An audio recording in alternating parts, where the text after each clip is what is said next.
senior officials saying, we want more support for Palestine. And this comes back to younger people, Will. Yep. It's a younger generation because of the information, the ideology, the indoctrination they're getting in their high schools and universities. So the numbers are changing in this country. Here's what the numbers look like.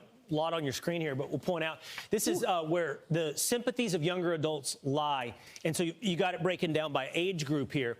And let's just say support Israel, support Palestinians. So you can see 50 years old to 64, 39% with Israel, 10% with the people of Palestine. But look at 18 to 29, 14% with Israel, 33% more sympathy for the people of Palestine. Big time upside down. This is the age group of people that are coming out of our high schools, which, as we know, have been taken over by leftists, but also major universities with very particular points of view, a lot of funding from outside groups who make the cause of the Palestinians romantic and make the cause of the view of Israelis to be a colonizer state. That's how they portray it. A lot of this falls back on critical theory ideas. Like, correct. Look, what the idea is essentially it could be white and minorities. Israel is seen as the whiter state, but also, as you point out, the oppressor state, and this is the victimhood class. So a lot of this stuff is baked in and has been for decades on how you wind up.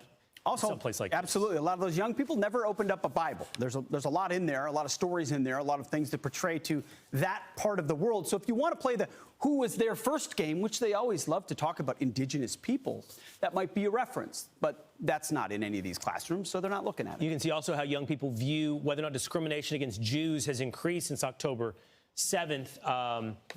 And you can see that it's lower, again, among younger people than older people, and recognizing the increase in anti-Semitism. Because these people are looking at the signs and hearing the chants for what they are. From the river to the sea is meant to be intimidation. These protests are meant to be intimidation, getting in the face of young people, whether they're Jews or not, saying, if you're not with us, you're against us. And our cause is to get rid of the Jewish state. So the ADL put out a report card showing how different universities have graded out when it comes to college campus environment towards Jews.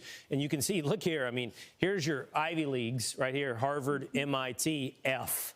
F all the way. ADL, by the way, a big-time lefty organization at this point, but they're pointing out where it is Tufts, University of Chicago, all the way down to UVA, down in Virginia. It's across the country. We just picked a few, very few that are doing it well, or encouraging their students to, I don't know, look at both sides. And why does that happen? Because it's, yes, the kids are activists, Will, but